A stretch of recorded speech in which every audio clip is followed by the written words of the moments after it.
திருவிக்கா எப்போ தூத்துக்குடிக்கு வந்தாலும் எங்க வீட்டுல தான் தங்குவாங்க. அதனால நீங்க வரலாற்றுல இந்தியாவின் முதல் தொழில்முறை கல்வெட்டு ஆய்வாளரா வர்றதுக்கான வாழ்வி முறையில எவ்வளவு பெரிய தவறு இருக்கு அப்படின்னு தான் எனக்கு அன்னைக்கு தோணுச்சு. 3 பேர் உங்களோட வேலை செஞ்ச 2 பேரையும் முப்பெரும் தேவியர்கள் அப்படின்னு கிராமத்துல இருக்கிறவங்க குறிப்பிடுவாங்க அப்படின்ற மாதிரி நான் கேள்விப்பட்டிருக்கேன்.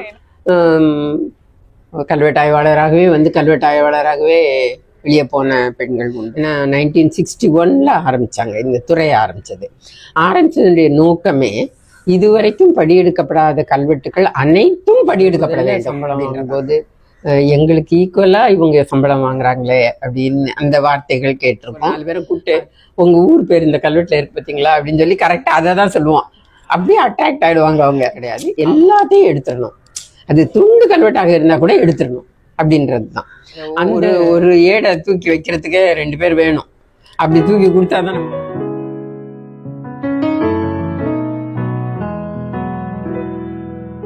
வணக்கம். ஹஸ்டோரிஸ்க்காக நம்ம கல்வெட்டு ஆய்வாளர் முனைவர் மார்க்சியா காந்தியை சந்தித்து பேச இருக்கிறோம். இவங்க 1974 இந்தியாவின் முதல் பெண் கல்வெட்டு ஆய்வாளரா பணியில் சேர்ந்தாங்க. தஞ்சை மாவட்டத்தின் பெரும்பாலான சிற்றூர்களில் உள்ள கல்வெட்டுகளை படித்து நூல்களாக எழுதி வெளியிட்டுள்ளார். வேளஞ்சேரி, எசாலம், திருஇந்தலூர் ஊர்களில் கிடைத்த செப்பு பட்டயங்களை படித்து பொருள் விளக்கி நூலாக வெளியிட்டுள்ளார். தேரிருவேலி, மாளிகைமேடு, கொடுமணல் ஆகிய ஊர்களில் நடந்த அகழ்வாராய்ச்சிகளை இவர் மேற்பார்வையில் நடத்தியிருக்கிறார். 50க்கும் மேற்பட்ட ஆய்வறிக்கைகளை வெளியிட்டுள்ளார். பல மாவட்ட, மாநில, தேசிய, சர்வதேச கருத்தரங்கங்களை துறை சார்பாக நடத்தியிருக்கிறார். வணக்கம் மேம். முதல் கேள்வி, உங்களோட பேர் மார்க்சியா காந்தி அப்படிங்கிற பேரே உங்களுக்கு இந்த பேரை வச்சவங்களுக்கு இடதுசாரி இயக்கத்தோட ஒரு பற்றுதலும் தேசிய சிந்தனையும் இருக்கு அப்படிங்கறத சொல்லுது. இந்த பேருக்கு விளக்கம் கேட்காம உங்களை யாரும் பேசவே ஆரம்பிக்க மாட்டாங்க அப்படிங்கிற மாதிரி நினைக்கிறேன் நானு. உங்க பெற்றோர் பற்றி சொல்லுங்க. உங்க அப்பா பத்தி திருவிக்காவோட சுயசரிதையில கூட செயல் வீரர், முற்போக்கு சிந்தனையாளர் அப்படின்லாம் குறிப்பிட்டிருக்காங்க இல்லையா? சோ உங்க பெற்றோர் பத்தி சொல்லுங்க. நான் எங்க அம்மா அப்பாவுக்கு கடைசி குழந்தை, 7வது குழந்தை கடைசி. ஆனா எனக்கு மார்க்சியா காந்தின்ற பெயர் நான் பிறக்கிறதுக்கு முன்னாடியே ஃபிக்ஸ் பண்ணது. பையனா இருந்தாலும் பொண்ணா இருந்தாலும் மார்க்சியா காந்தி தான் அப்படின்றது பிறக்கிறதுக்கு முன்னாடியே பண்ணது. அதுக்கு காரணம் என்னன்னா, எங்க அப்பா சுதந்திர போராட்ட வீரர். ஸோ 2-3 முறை சிறை சென்றவர்.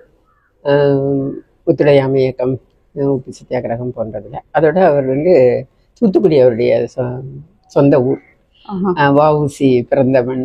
ஸோ வஉசி அவங்களோடலாம் ஒரு தொடர்பு இருந்தது. அதன் மூலமாக சொல்ல முடியாது, ஏற்கனவே மறைமலை அடிகள், திருவிக்கா இவங்களோட எல்லாம் தொடர்பு இருந்தது அவங்களுக்கு.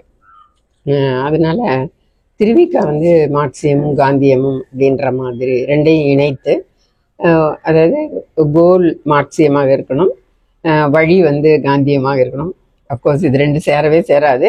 இருந்தாலும் ஒரு யூட்டோப்பியன் நம்ம ஐடியல்னு சொல்லதான் நினைப்போம் இல்லையா? அது மாதிரி ஒரு ஐடியல் எண்ணத்தோட திருவிக்கா அது மாதிரி எழுதியிருந்ததுனால அதுல ரொம்ப ஈர்க்கப்பட்டிருக்காங்க. அப்போ திருவிக்கா எப்போ தூத்துக்குடிக்கு வந்தாலும் எங்க வீட்டுல தான் தங்குவாங்க. அதனால இது மாதிரி நான் எந்த குழந்தை பிறந்தாலும் நான் மார்க்சியா காந்தின்னு பேர் வைக்கிறதுன்னு முடிவு பண்ணி, அவங்க 2 பேருமே முடிவு பண்ணிட்டாங்க. ஸோ அதனால அந்த பேர் அப்பா விருப்பம், அப்ரூவ்டு பை திருவிக்கா. ஓகே.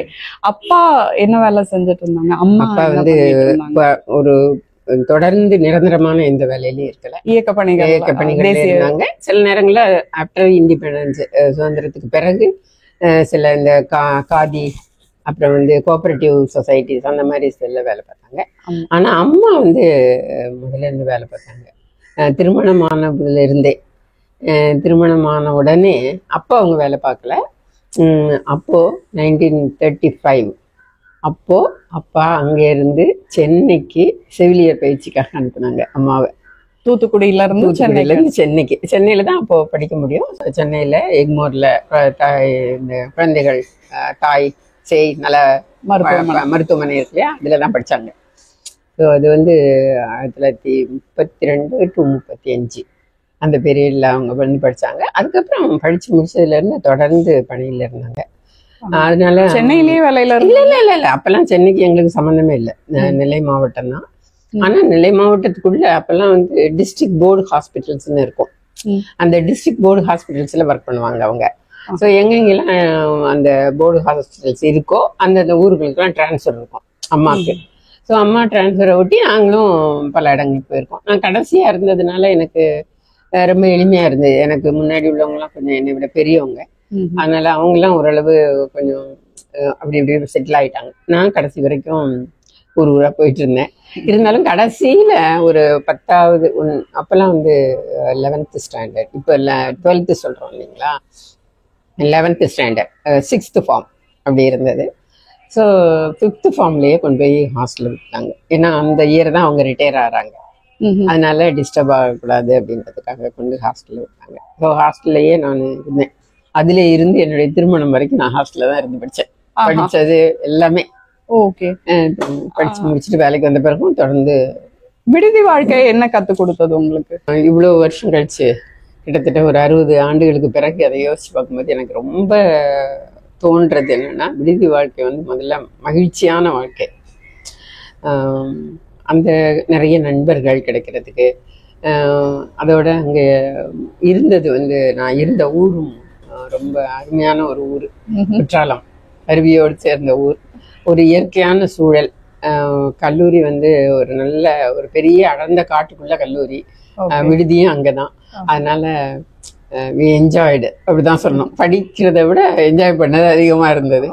இருந்தாலும் நல்ல லெக்சரர்ஸ், ஸ்கூல்லயும் சரி, ஆசிரியர்கள் எல்லாரும். என்னென்ன பள்ளிக்கூடங்கள்ல படிச்சீங்க? ஏன்னா நீங்க வேற வேற இடங்கள்ல மாறி மாறி. என்னோட ஆரம்ப கல்வின்னு பாத்தீங்கன்னாக்க கயத்தாறுன்னு ஒரு ஊர், வீரபாண்டிய கட்டபொம்மன் தூக்கிலிட்ட ஊர் இல்லையா, அந்த ஊர். அந்த ஊர்ல தான் அந்த ஊருக்கு வந்து எனக்கு ஒரு வயசு இருக்கிறப்போ அந்த ஊருக்கு போனாங்க. அபவுட் 12 இயர்ஸ் அந்த ஊர்ல தான் இருந்தாங்க, 12 வருஷம். அதனால என்னோட ஆரம்பம் அப்படின்றது கயத்தாறுல இருக்கிற ஃபாத்திமா, அது கிறிஸ்டியன் ஸ்கூல், அந்த ஸ்கூலில் தான் 5வது வரைக்கும் படித்தேன். 6வது மட்டும் அதே ஊரில் உள்ள கவர்மெண்ட் ஹை ஸ்கூலில் படித்தேன். அதுக்கு பிறகு 7வதுலேருந்து 9வது வரைக்கும் சிவகிரின்னு ஒரு ஊரில், அந்த ஊருக்கு டிரான்ஸ்ஃபர் ஆகிட்டது. அதனால் சிவகிரின்னு ஸ்ரீவில்லிபுத்தூர் பக்கத்தில் இருக்குது, அந்த ஊரில் படித்தேன். அப்புறம் அந்த 9th சொன்ன மாதிரி 5th ஃபார்ம் வரும்போது என்னை ஹாஸ்டலில் கொண்டு சேர்த்தாங்க. அதுலேருந்து குற்றாலம் ஸ்கூல் 2 வருஷம் குற்றாலத்தில் டிகேடி கேர்ள்ஸ் ஹை ஸ்கூல்னு ஒன்று. அது திருமலை குமாரசுவாமி தேவஸ்தானம் மூலமாக நடத்துகிற ஒரு பள்ளி, உண்டு உறைவிட பள்ளி. அங்கே படித்தேன். அதுக்கு பிறகு அதே ஊர்லேயே உள்ள பராசக்தி மகளிர் கல்லூரி, அங்கே 4 ஆண்டுகள் புகுமுக வகுப்பு, 3 ஆண்டு இளங்கலை தமிழ், எல்லாமே தமிழ் தான் படித்தேன். இளங்கலையும் தமிழ் தான், முதுகலையும் தமிழ் தான். அது முடித்த பிறகு மதுரை பாத்திமா கல்லூரியில் முதுகலை படிப்பு மட்டும் படித்தேன். ஏன்னா அப்போது வந்து பெண்களுக்குன்னு தனியாக முதுகலை படிப்பதற்கான வாய்ப்பு அதுக்கு சவுத்தில் இல்லை, வேட்டிமாலை தான் இருந்தது.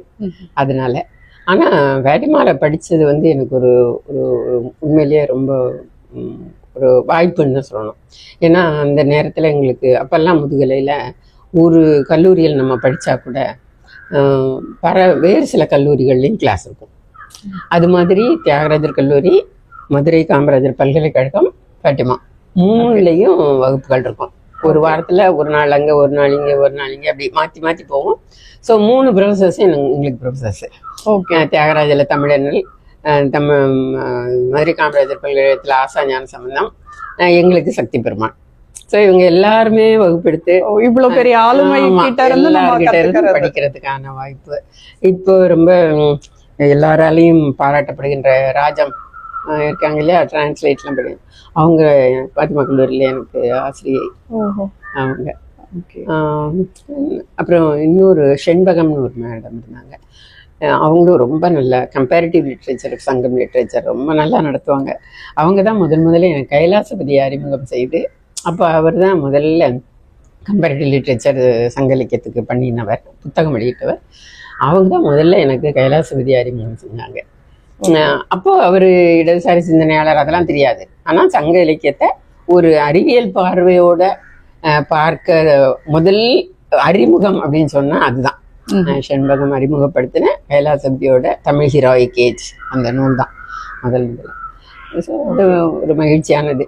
அது முடிச்ச உடனே சும்மா இருந்தேன் வீட்டில். ஒரு 2-3 மாசம் இருக்கிற போது இந்த கல்வெட்டியல் படிக்கிறதுக்கான வாய்ப்பு கிடைச்சது. ஆமா, தினமணியில ஒரு விளம்பரத்தை பார்த்து, தினமணியில ஒரு விளம்பரம் வந்தது.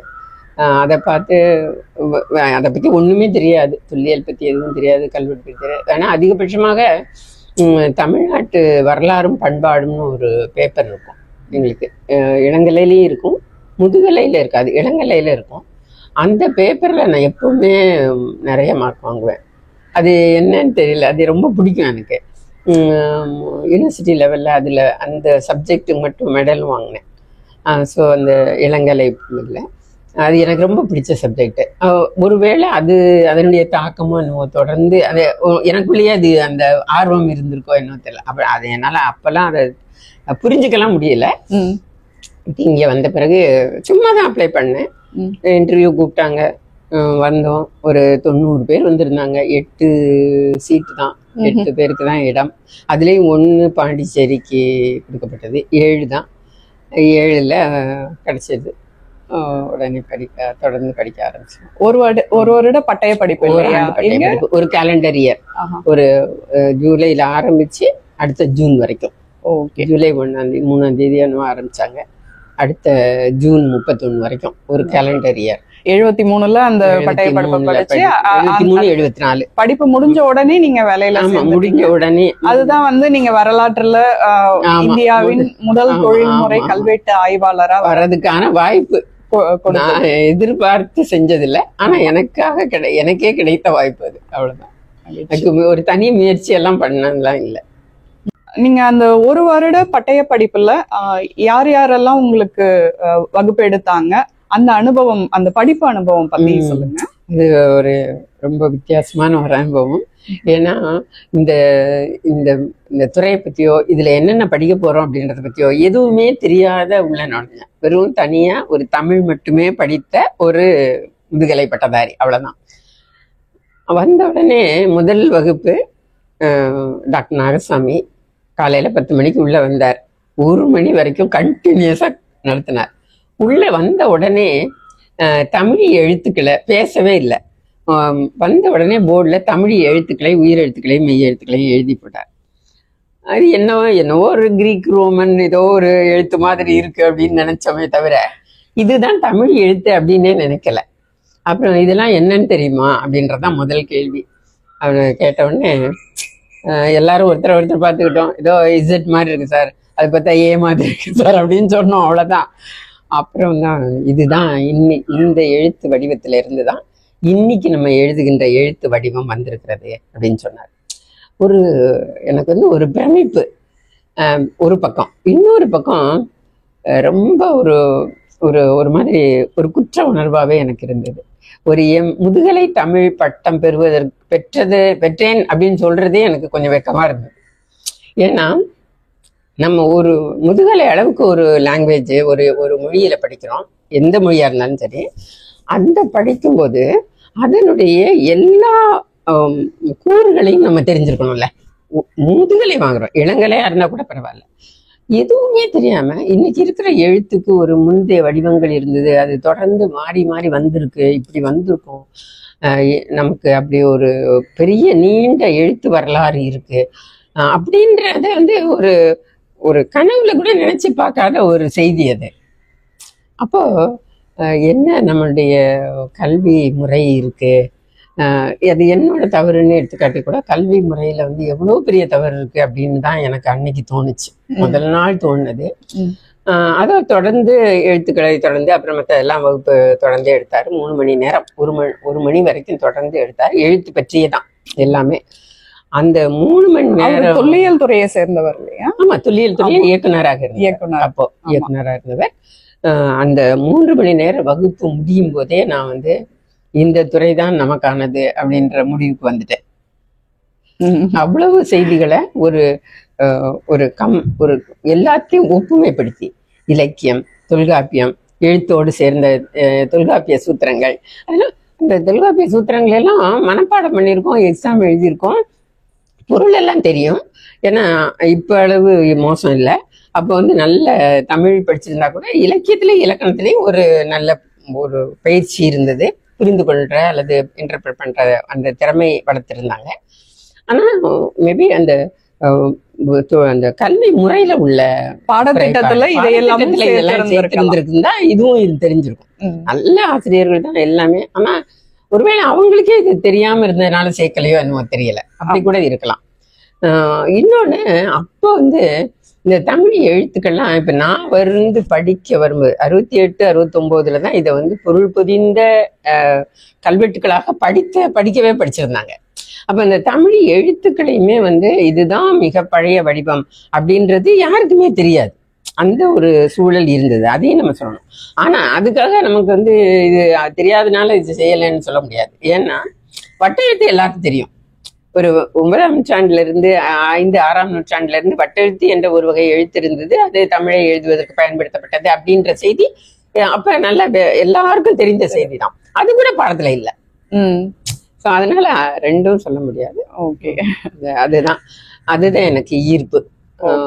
ஒரு இலக்கியம், இலக்கணம், எழுத்துகள் எல்லாத்தையும் அது ஒரு உண்மையிலேயே நாகசாமி வந்து ரொம்ப ரொம்ப பாராட்டணும். அவரு அந்த காலகட்டத்துல தொல்லியல் தொடர்பான இந்த செய்திகளை எல்லாம் சொல்லித்தர்றதுக்கோ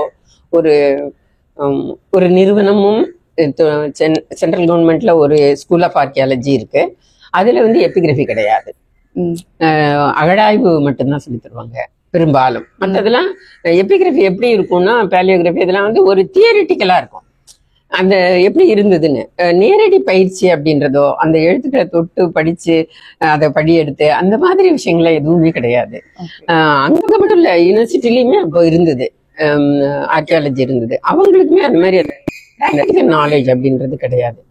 இங்க வரும்போதே இது காட்டும் போதே கூடவே அந்த எழுத்து உள்ள பக்கத்திலேயே போடும் போது அந்த எழுத்துக்களை நம்ம நேரா பாக்குற போது நம்மளுக்கு ஏதோ முதல்ல எல்லாம் நான் சொன்ன மாதிரி இது இசட் மாதிரி இருக்கு, ஏ மாதிரி இருக்குன்னு சொன்னேன். எங்களுக்கு இல்லை, இது உண்மையிலே கல்ல இப்படிதான் இருக்கு அப்படின்றத நேரடியா காட்டும் போது அதுல ஒரு ரொம்ப பெரிய ஈர்ப்பு. எனக்கு மட்டும் இல்ல, எங்க 8 பேருக்குமே அந்த ஆச்சரியமும் ஈர்ப்பும் இருந்தது, இல்லைன்னு சொல்லலாம். ஓகே, இது படி எடுக்கிறது இதெல்லாம் எப்படி செய்வாங்க? அது பத்தி இதுக்கு எங்க துறையிலேயே பயிற்சி கொடுத்துருவாங்க.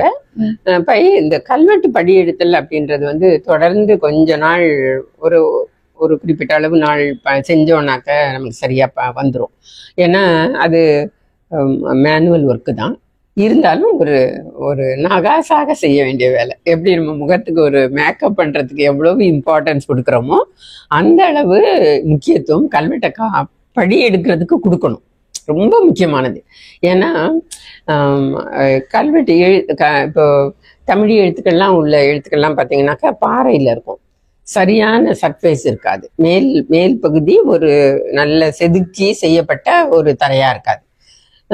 கோயில் கல்வெட்டுகள்னா அப்படி இல்லை, ஓரளவு அந்த கல்லாம் வந்து நல்லா செதுக்கப்பட்ட கற்களா இருக்கும். ஸோ அந்த கற்கள்ல கல்வெட்டுகள் எழுதும்போது அது தெளிவா இருக்கும். அதான் பாறை கல்வெட்டுக்களை படியெடுப்பதற்கும் கோயில் கல்வெட்டுக்களை படியெடுப்பதற்கும் கொஞ்சம் வித்தியாசம் இருக்கு. பாறை கல்வெட்டுகளுக்கு படி எடுக்கும்போது நமக்கு முடிந்த அளவு எழுத்து தெரிந்தவர்கள் கூட இருந்து படி எடுத்தோம்னாக்க அந்த இடத்துலயே எந்தெந்த எழுத்தெல்லாம் தெரியலையோ அதை வந்து கையால தடவி விரலால தடவி அப்படிலாம் பார்த்து அதை கரெக்டா எழுத்த படிக்க முடியும். இப்போ மகாதேவன், பலர், நாகசாமி, டிவி மகாலிங்கம், பலர் வந்து அந்த தமிழ் எழுத்துக்களை முதல்ல படிச்சாங்க. அப்படி படிச்சவங்கெல்லாம் பார்த்தீங்கன்னாக்கா பெரும்பாலும் அந்த இடத்துக்கு போய் மலை மேல ஏறி அதெல்லாம், அதுவும் தமிழ் கல்வெட்டுக்கெல்லாம் இருக்கிற இடங்கள் எதுவுமே வந்து தரைமட்டத்துல இருக்காது, மலைகள்ல இருக்கும், மேல இருக்கும், ஏறி தான் போகணும். அப்படி அதுவும் பக்கத்துல இருக்காது, கண்ணுக்கு ரொம்ப தூரத்துல இருக்கும். கஷ்டமானது தான். சில இடங்கள்ல தான் நம்ம புகைப்படம் எடுக்கிற வசதி அதெல்லாம் அப்போ இருந்தது. இருந்தாலும் வந்து அதுல இந்த எழுத்துக்களை படிக்கிறதுல சில பிரச்சனைகள் இருந்ததுனால அதுக்கு ரொம்ப முக்கியத்துவம் கொடுக்கல யாரும். ஏன்னா தமிழ் எழுத்துக்கள் நான் சொன்னேன் இல்லையா, அந்த கிட்டத்தட்ட 60களில் தான் அந்த கல்வெட்டு எழுத்துக்களை பற்றி நமக்கு வந்து ஒரு புரிதல் தொடங்குச்சு. அதாவது முதல்ல இந்த எழுத்துக்கள் இருந்ததே தவிர இது அசோகன் பிராமி போன்ற தோற்றமுடையதாக இருக்கிறது அப்படின்னு நினைக்கும் போது it's a variety of Ashokan Brahmi அப்படிதான் எல்லாரும் நினைச்சாங்க. அதோட அசோகன் பிராமி எழுதப்பட்ட மொழி வந்து பிராகிருதம். ஸோ அதே மாதிரி ஒரு பிராகிருத மொழியாகத்தான் இது இருக்க வேண்டும் என்ற எதிர்பார்ப்போட தான் படிச்சாங்க. அதனால பிராகிருத மொழி அதுல தேடினாங்க அந்த தமிழ் கல்வெட்டுல. அப்போ அதை படிக்கவே முடியாத ஒரு சூழல் இருந்து. ரெண்டாவது, எழுத்தினுடைய வடிவ அமைப்பிலையும் அசோகன் பிராமிக்கும் இதுக்கும் நிறைய வேறுபாடுகள் இருக்கு. ஸோ அந்த வேறுபாடுகளை எல்லாம் புரிந்து கொள்வதற்கே கொஞ்சம் ரொம்ப நாளாயிட்டுது. அதனால கல்வெட்டுகள் இங்கே இருக்கு அப்படின்னு சொல்லியிருந்தாங்களே தவிர, ஆனுவல் ரிப்போர்ட் ஆயிருக்குமே தவிர, சும்மா புள்ளியா வச்சு காணா சானா அதாவது அசோகன் பிராமியில எந்தெந்த எழுத்தெல்லாம் படிக்க முடியுதோ அதே மாதிரி இங்க எந்தெந்த எழுத்து இருக்கோ அதை மட்டும் படிச்சிருப்பாங்க, மீதியெல்லாம் புள்ளி வச்சிருக்கோம். அப்படி இருந்தது. அப்புறமா ஒரு புரிதல் கொஞ்சம் கொஞ்சமா வரதான் மீண்டும் ஒரு முறை எல்லாத்தையும் காப்பி பண்ணணும் அப்படின்னு போகும்போது, முதல்ல எடுத்த காப்பி வச்செல்லாம் படிக்கவே முடியாது, ஒண்ணுமே தெரியாது. அதுக்கு பிறகு ராதா மகாதேவன், டிவி மகாலிங்கம் அவங்கெல்லாம் வந்து எங்க துறை எல்லாம் வந்து திருப்பி எல்லாத்தையும் படியெடுத்தோம். கடைசியா வந்து ரொம்ப ஒரு தொழில்நுட்பத்தோட மிகுந்த பொருள் செலவோட ரொம்ப வசதியாக எடுத்தது வந்து ராதா மகாதேவன். அதுக்கு பிறகுதான் படிக்க முடியுது. நீங்க வேலையில சேர்ந்தப்போ நீங்க படியெடுக்கிற ஆர்வத்தை வந்துட்டு கிட்டத்தட்ட செய்தித்தாள் படிக்கிற மாதிரி நீங்க கல்வெட்டுகளை படிப்பீங்க அப்படின்ற அளவுக்கு சொல்லுவாங்க. சோ அந்த படி எடுத்தல் அப்படிங்கறது இன்னும் நுட்பமா நீங்க எப்படி செஞ்சீங்க? எப்படின்னா, நாங்க செய்யல, அது படி எடுக்கிறன்ற அந்த ப்ராசஸ், அந்த முறை இருக்கு இல்லையா, அது ரொம்ப காலத்துக்கு முன்னாடியே ஆரம்பிச்சாச்சு, பிரிட்டிஷ் பீரியட்லயே ஆரம்பிச்சாச்சு.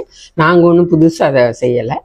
அதுலேயும் பல்வேறு வகையிலான தொழில்நுட்பங்கள், அதாவது ஜெல், அது மாதிரி பல விஷயங்கள்ல அவங்க ட்ரையல் பண்ணி பார்த்து அதுல வந்து தி பெஸ்ட் எது அப்படின்னு முடிவு பண்ண அந்த பேப்பர் போட்டு படியெடுத்தல் அப்படின்ற அந்த முறை தான் வந்து யூனிவர்சலா இப்போ எல்லா இடத்துலையும் இருக்கு.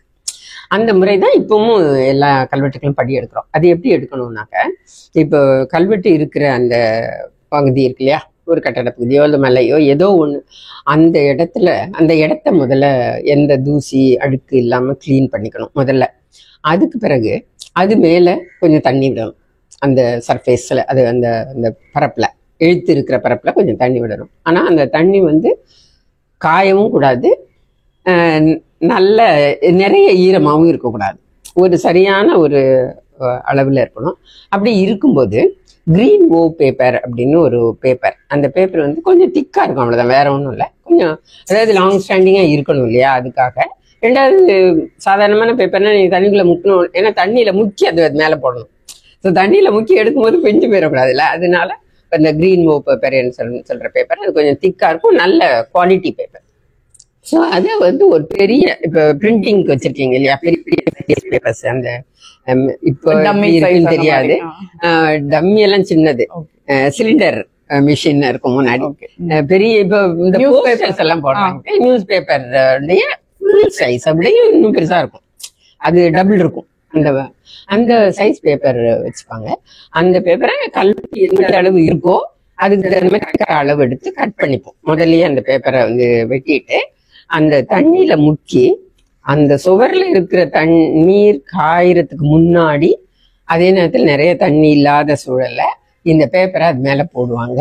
இடையில அந்த சுவருக்கோ அல்லது அந்த கல்வெட்டு இருக்கிற பகுதிக்கும் இந்த பேப்பருக்கும் நடுவுல கொஞ்சம் கூட காற்று இல்லாத அளவுக்கு நல்ல ஒரு ஸ்பாஞ்ச் வச்சு அழுத்தி போட்டுருவாங்க, நல்ல அழுத்தமா போட்டுருவாங்க. அப்போ உள்ள எந்த ஏர் பபிளும் இருக்காது, கொஞ்சம் கூட இருக்காது. அது இதெல்லாம் வந்து கொஞ்ச நாள் தொடர்ந்து பண்ணிட்டு இருந்தாக்கா பர்ஃபெக்டா வந்துடும். ஸோ அதை வச்சு பண்ணிட்டு அப்பவும் அதே மாதிரி இந்த வாட்டர்ல முக்கி போடுறோம் இல்லையா, கொஞ்சம் தண்ணி இருந்தாதான் அந்த சுவரில் ஒட்டும். தண்ணியை முழுசா எடுத்துட்டீங்கன்னா ஒட்டாது. ஆனா போட்ட பிறகு அந்த தண்ணி அவ்வளவும் இருக்கக்கூடாது, அதுக்கப்புறம் மை போடணும்.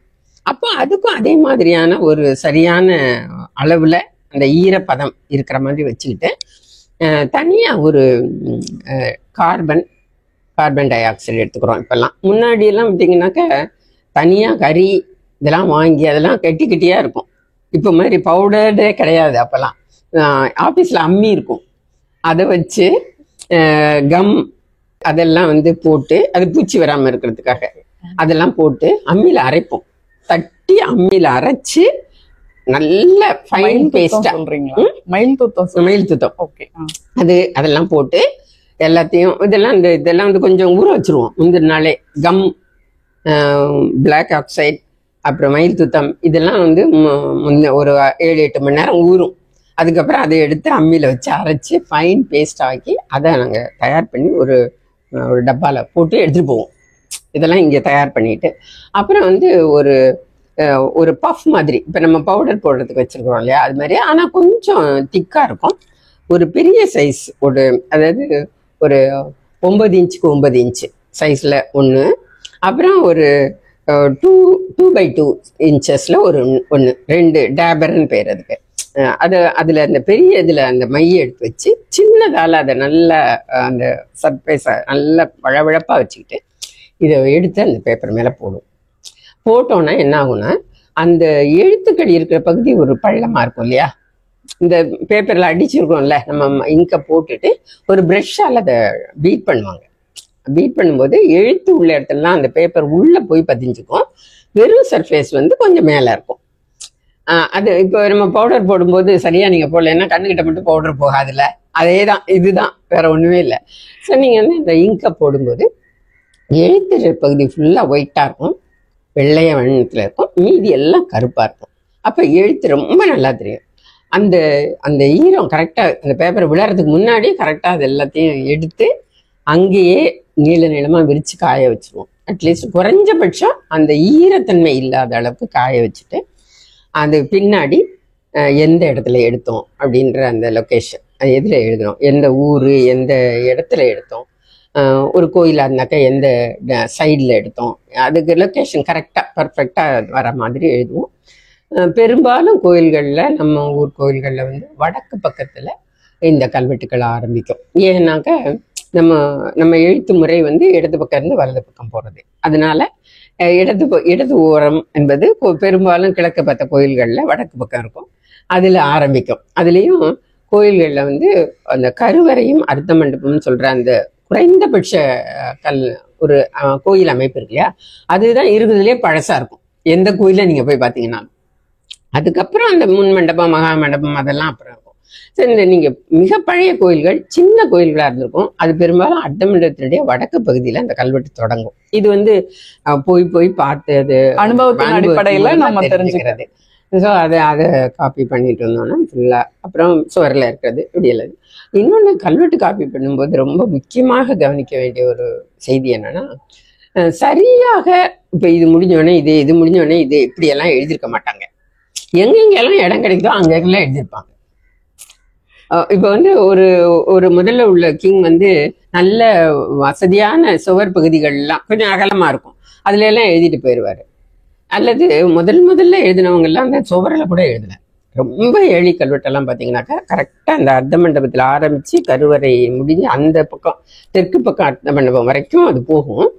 அதில் வந்து அதிஷ்டானம்னு சொல்லப்படுகிறது அந்த கோயிலுடைய அடிப்பகுதி, அதில் தான் முதல்ல கல்வெட்டு வெட்டுவாங்க.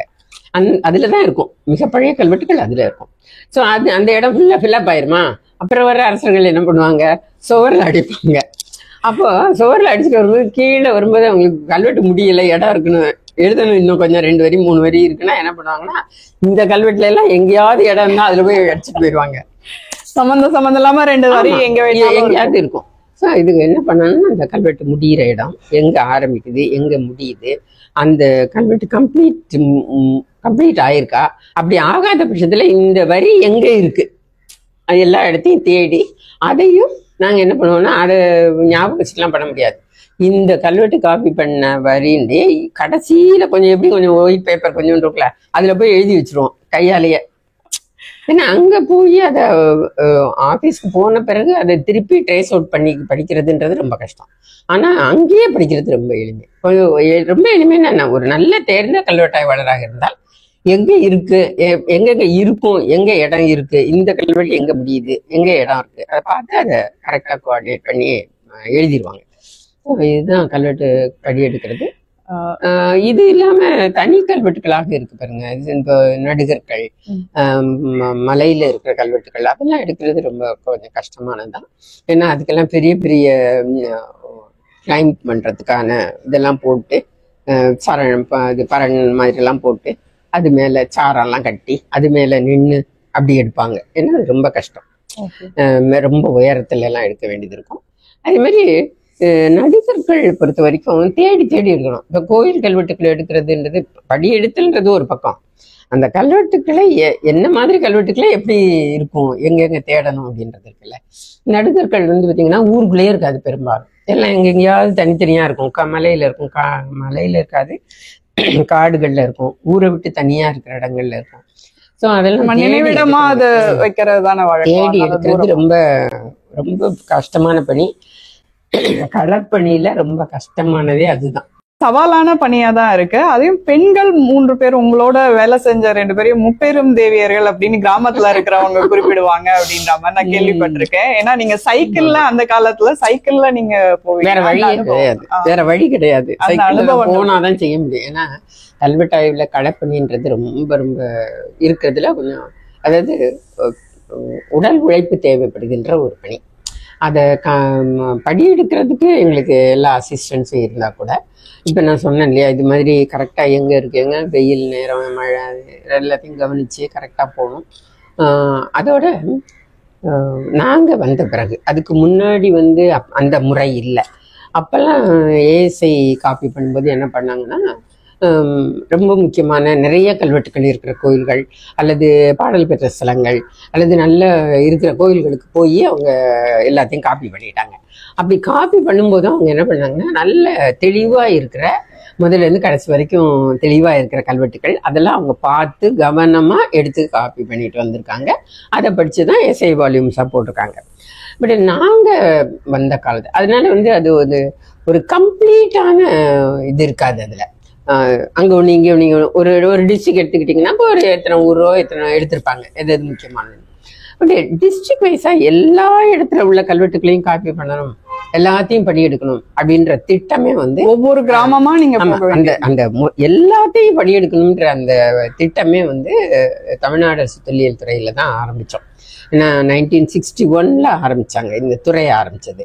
ஆரம்பிச்சதுடைய நோக்கமே இதுவரைக்கும் படியெடுக்கப்படாத கல்வெட்டுகள் அனைத்தும் படியெடுக்கப்பட வேண்டும் அப்படின்றதான். அதுக்கு இம்பார்ட்டன்ஸ் இருக்கு அப்படின்னு நம்ம முதலே நினைச்சுக்கிட்டு எடுக்கிறது அப்படி கிடையாது. எல்லாத்தையும் எடுத்துடணும், அது துண்டு கல்வெட்டாக இருந்தா கூட எடுத்துடணும் அப்படின்றது தான். அதுதான் திட்டம் நாங்கள் வரும்போது. அதனால அந்த திட்டத்தை எக்ஸிக்யூட் பண்ணும்போது முதல்ல நான் 74 வந்தேன். அடுத்து 2 பேர் 76 வந்தாங்க. 2 பெண்கள் இருந்தாங்க. எனக்கு அடுத்த வருஷம் படித்தவங்க, அதுக்கப்புறமா கொஞ்சம் கேப்புக்கு ஒரு 1.5 இயர்ஸ் கழிச்சு வந்தாங்க அவங்க. நம்ம 3 பேரும் ஆன பிறகு it was a very happy and very entertained trips அப்படி ஆயிடுச்சு. ஸோ என்ன பண்ணுவோம்னாக்க, இந்த ஸ்கீம் படி பார்க்கும்போது ஒரு நாங்கள் எடுத்துக்கிட்டது தஞ்சாவூர் மாவட்டம். போன உடனே தஞ்சாவூர் மாவட்டத்தை எடுத்துக்கிட்டோம்னாக்க ஒவ்வொரு டாலுக்கு எத்தனை டாலுக்ஸ் இருக்கு, அந்த ஒரு டாலுக்குள்ளேயும் எத்தனை பஞ்சாயத்து யூனியன் இருக்கு, அதான் நம்ம ரெவன்யூ சிஸ்டம்.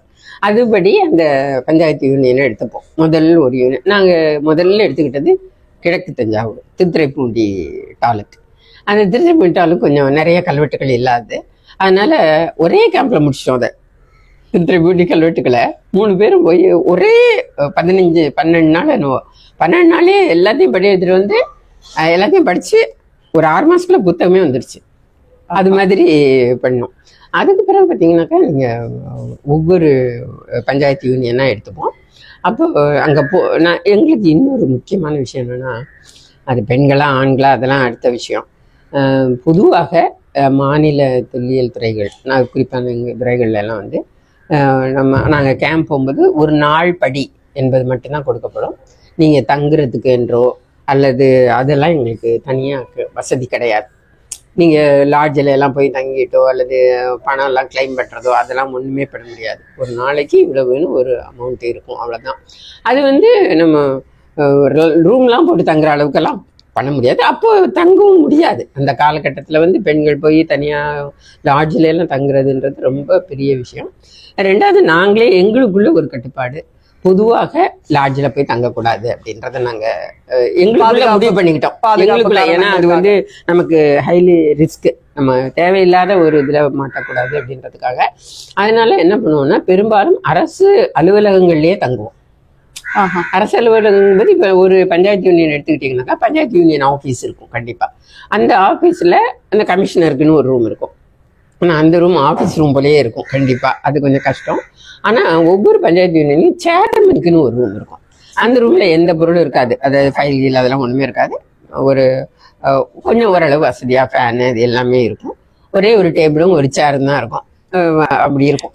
அதுல நாங்க இருக்காது. ஆனா வசதியா அதுதான் எங்களுக்கு வசதி. அது போதும். நாங்க 3 பேரும் பெரிய ஆஃபீஸ் டேபிள் இருக்கும். அதுல படுத்துருவோம். அவ்வளவுதான். அது கொஞ்சம் சின்னதா இருந்ததுனாக்க டேபிள் எல்லாம் ஓரமா எடுத்து போட்டு தரையில எதையாவது விரிச்சு படுத்துருவோம் 3 பேரும். பகல் நேரத்துல போற வேகத்துல இரவுல தூக்கம்ன்றது படுத்து 2 நிமிஷத்துல தூங்கிடுவேன். நான்லாம் 2 நிமிஷம் வசதியுமே இருக்காது. ஆமா, எந்த போக்குவரத்து வசதியும் கிடையாது. அதனால என்ன பண்ணுவோம்னா அவங்ககிட்ட போன உடனே தங்குறதுக்கு இது. ஆனா போய் பார்க்கணும் இல்லையா, அதுக்கு அவங்க கிட்ட அந்த ஒவ்வொரு யூனியன் ஆஃபீஸ்லயும் அந்த யூனியனுக்கான மேப் இருக்கும். அந்த மேப் நம்ம கேட்ட உடனே கொடுத்துருவாங்க. 2வது, நம்ம போறதுக்கு முன்னாடியே முதல் வாரத்திலேயே இந்த மாதிரி இந்த இவங்க இத்தனை அசிஸ்டன்ட்ஸு, இத்தனை கல்வெட்டு ஆய்வாளர்கள் உங்க தாலுக்காவில் குறிப்பா உங்களோட பஞ்சாயத்துல சர்வே பண்றதுக்காக வர்றாங்க, 10 நாள் அவங்க இருப்பாங்க, அவங்களுக்கு தேவையான வசதிகளை செய்து கொடுங்கள் என்று ஒரு ரிக்வஸ்ட் டிபார்ட்மெண்ட்ல இருந்து முதல்ல போயிருக்கும். சைன்டு பை தி டைரக்டர் போயிருக்கும். அது ஒண்ணுதான். அதோட காப்பி தான் எடுத்துட்டு போவோம். அந்த லெட்டரோட காப்பி ஒன்று கையில் எடுத்துட்டு போவோம். அவ்வளோதான். அது அங்கே போய் சேர்ந்தா அது ஃபைல் போச்சா, யாராவது பண்ணாங்களா, அதெல்லாம் கிடையாது. கையில் அந்த பேப்பரை எடுத்துக்கிட்டு போயிடுவோம். நாங்கள் ஏற்கனவே லெட்டர் அனுப்பியிருக்கோம் அப்படின்றதுக்கு அதை அத்தாட்சி எடுத்துகிட்டு போயிட்டோம்னாக்க இது மாதிரி தங்கிப்போம். அதுக்கு பிறகு அந்த மேப்பில் நீங்கள் சின்ன சின்ன ரோடெல்லாம் கூட இருக்கும். எல்லா ரோடும் இருக்கும். அப்போ ஒரு ஊருக்கு, எந்த ஊருக்கும் சின்ன ஊர்களுக்கு பஸ் வசதியே இருக்காது. பஸ்ஸே இருக்காது, கண்டிப்பா இருக்காது. அப்படியே எங்கேயாவது ஒரு ஊருக்கு இருந்தா கூட காலையில ஒரு ட்ரிப் போகும், போய் இறக்கி விட்டுட்டு அங்க இருக்கிறவங்க ஏத்திட்டு வந்துடும். அப்புறம் திருப்பி சாயந்தரம் தான் ஒரு ட்ரிப். அதே மாதிரி உள்ள போக வேண்டியவங்களை கொண்டு போய் விடும், வந்துடும். இப்படிதான் இருக்கும். ஸோ தஞ்சாவூர் மாவட்டமே இப்படி. அப்ப மற்ற மாவட்டங்கள்லாம் எப்படி இருக்கும்னு தெரிஞ்சுக்கோங்க. அப்படி அதனால அதோட தஞ்சாவூர் மாவட்டத்துல ரோடெல்லாம் ரொம்ப அகலக்குறைவா இருக்கும். ஏன்னா அவங்க நிலத்தை அவ்வளவு எளிமையா கொடுத்துட மாட்டாங்க. அதனால அந்த ரோடெல்லாம் ஒரு பஸ் தான் போக முடியும். அது கூட வேற ஏதாவது ஒண்ணு வந்துச்சுன்னா இது அங்க நின்று இங்க நின்று அப்படிதான் கிராஸ் பண்ணணும். அப்படிதான் இருக்கும். பெரும்பாலான ரோடுகளுடைய சைட்ல வாய்க்கால்கள் இருக்கும். பெரும்பாலும் ஏன்னா தஞ்சாவூர்ல காவிரியோட வாய்க்கால்கள் நிறைய, டெல்டா மாவட்டம் வாய்க்கால்கள் இருக்கும். ரோடு அந்த ரோடு தவறி விழுந்தோன்னா வாய்க்கால்ல தான் விழணும். அப்படிதான் இருக்கும். அந்த மாதிரி ரோடு தான். அதுல என்ன பண்ணுவோம்னா நாங்களே பின் பண்ணிப்போம். ஒவ்வொரு நாளும் எந்த ஊருக்கு இருக்கிறதுக்குள்ள கொஞ்சம் பெரிய ஊர், அதாவது வில்லேஜ் அண்ட் ஹேம்லெட்ஸ் அப்படி இருக்கும் இல்லையா. ஸோ அந்த வில்லேஜஸ்ல கொஞ்சம் பெரிய வில்லேஜ் ஏதோ அங்க கண்டிப்பா பெரும். அப்பெல்லாம் இப்ப இல்லை, அப்பெல்லாம் அந்த மாதிரி இடங்கள்ல பஸ்ஸை விட்டு இறங்கின உடனே சைக்கிள் எடுக்கிற மாதிரி சைக்கிள் கடை இருக்கும். ஆமா, எல்லா இடத்துலயும் வாடகை சைக்கிள் கடை இருக்கும். ஸோ போன உடனே ஒரு சைக்கிள் எடுத்துப்போம். இந்த ரோட்ல போகிறா இந்த ஊரெல்லாம் பார்த்துட்டு திருப்பி இந்த இடத்துலயே சேர்ந்துடலாம் அப்படின்றத பிளான் பண்ணிப்போம். ஒவ்வொரு நாளும் அப்படி பிளான். சில நேரத்தில் ரிப்பீட் ஆகும், அது ஒன்றும் பண்ண முடியாது, கொஞ்சம் கிராஸ் ஆகும். அந்த மாதிரி எடுத்துப்போம். சைக்கிள் 3 சைக்கிள், 3 பேரும் ஒன்றும் பெரிய எக்ஸ்பர்ட் இல்லை சைக்கிள் ஓட்டுறதுல, எல்லாம் அறகுறை தான். குரங்கு சொல்லுவோம்ல அந்த மாதிரி தான். அதாவது டக்குன்னு இறங்க தான் தெரியும், திருப்பி ஏறணும் அப்படிதான் தெரியுமே தவிர காலை ஊனி நிற்கிறது அதெல்லாம் தெரியாது. இருந்தாலும் அதை தான் எடுத்துட்டு போவோம். 3 பேரும் போய் எல்லா ஊருக்கும் போனோங்க. Very nice, very pleasant journey for about 10 to 12 years, 10 to 15 years கண்டினியூஸா. அதுக்கு பிறகு கொஞ்சம் கொஞ்சம் மாறிடுச்சுன்னு வச்சுக்கோங்களேன். வேற இப்போ என்னையை பொறுத்த வரைக்கும் பொறுப்பு மாறிடுச்சு. கொஞ்சம் ரெகுலரா 10 நாள் போறது அப்படின்றதெல்லாம் குறைஞ்சிட்டுது. அந்த முதல் 10-15 வருஷம் ஒவ்வொரு மாதமும் 10 நாள் போயிருக்கிறோம் இது மாதிரி சைக்கிள்ல. அதனால ஒவ்வொரு ஊர்லயும் போய் நிற்போமா, அந்த ஊர்ல உள்ள மக்களை கூப்பிட்டு பேசி, கோயிலுக்கு தானே பெரும்பாலும், கோயில்ல கூப்பிட்டு சும்மா இப்போ சாமி கும்பிடுறதுக்கு ஒரு 4 பேரை கூப்பிட்டு உங்க ஊர் பேர் இந்த கல்வெட்டுல இருக்கு பார்த்தீங்களா அப்படின்னு சொல்லி கரெக்டா அதை தான் சொல்லுவோம். அப்படியே அட்ராக்ட் ஆயிடுவாங்க. அவங்க ஊர் பேரை கல்வெட்டுல காட்டணும்னா போதும் அவங்களுக்கு, அவ்வளவு ஹாப்பி ஆயிடுவாங்க. அப்புறம் பார்த்தா தொடர்ந்து ஒரு கோயில்ல ஒரு 5-6 நாள் எடுக்க வேண்டியது இருந்ததுன்னா அந்த ஊர்ல இருக்க சின்ன பசங்க அவ்வளவு பேரும் எங்க கூட தான் இருப்பாங்க. அசிஸ்டன்ட் நீங்க கூட்டிட்டு வந்துருவாங்க. அது மட்டும் இல்ல, சில இடங்கள்ல வந்து நாங்க அந்த காலத்துல வந்து இந்த என்எஸ்எஸ் ப்ரோக்ராம் பார்த்தீங்களா, அதுல வந்து கல்லூரி மாணவர்களை எல்லாம் கூட்டிட்டு போய் சொல்லி கொடுப்போம். பார்ட் அண்ட் பார்சல் இது கூடயே அதையும் செய்வோம் சில நேரத்தில். அது அப்போ அந்த பாய்ஸ் எல்லாம் வந்துட்டாங்கன்னு வச்சுக்கோங்களேன், அப்படியே ஃபேன் ஆயிடுவாங்க. ஒரு தடவையும் நாங்கள் வரும்போது எங்களுக்கு முன்னாடி அவங்க ரெடியாக இருப்பாங்க. அது ஒரு எல்லாருக்கும் தொடர்பு வந்துடும் இல்லையா. அப்போ இத்தனை தேதியிலேருந்து இத்தனை தேதி வரைக்கும் வரப்போகிறோம்னா அடிக்கடி அவங்க பேசுவாங்க, எல்லாம் பண்ணுவாங்க. சொல்லிட்டோம்னா நாங்கள் போய் இறங்குறதுக்கு முன்னாடி எங்களுக்கு ரெடியாக இருப்பாங்க. ஸோ இப்போ வெரி ரொம்ப சந்தோஷமான கஷ்டமான உண்மைதான், ஆனால் ரொம்ப ஹாப்பியாக செஞ்சோம். இப்போ ஆண்களுக்கு இல்லாத ஒரு ப்ளஸ் அப்படின்னு கூட சொல்லலாம். எங்களுக்கு சைக்கிள் தர மாட்டோம்னு யாரும் சொன்னதே கிடையாது. ஏன்னா லேடிஸ் தானே, அதனாலயும் என்னவோ தெரியல. இப்போ ஜென்ஸுக்கெல்லாம் அந்த பிரச்சனை இருந்ததுன்னு அவங்க சொல்லுவாங்க, நாங்கள் கேள்விப்பட்டிருக்கோம். ஓகே, உங்களை நம்பி கொடுத்துட்றாங்க, எங்களை எல்லாம் கேள்வி கேட்குறாங்க அப்படின்னு சொல்லுவாங்க. அது எங்களை கிண்டல் பண்ணுறதுக்கு சொல்கிறாங்களா உண்மையா அது வேற விஷயம்.